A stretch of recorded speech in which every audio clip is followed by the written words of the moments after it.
खूप आनंद झाला आहे आणि युनेस्को टीमचं पण आम्ही आभार मानतो, कारण आमच्या हरणाईचा सुवर्णदुर्ग जागतिक दर्जा प्राप्त झालेला आहे। त्याच्यामुळे इथे आपला जागतिक पर्यटक आणि इतर देशातले आणि आपल्या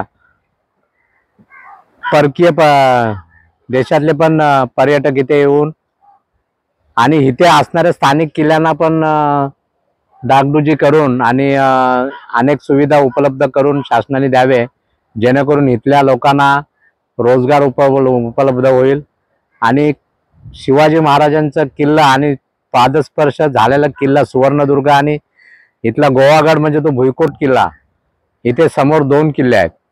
त्या किल्ल्यांना सुवर्णदुर्ग किल्ल्याला जागतिक दर्जा प्राप्त झालेला आहे।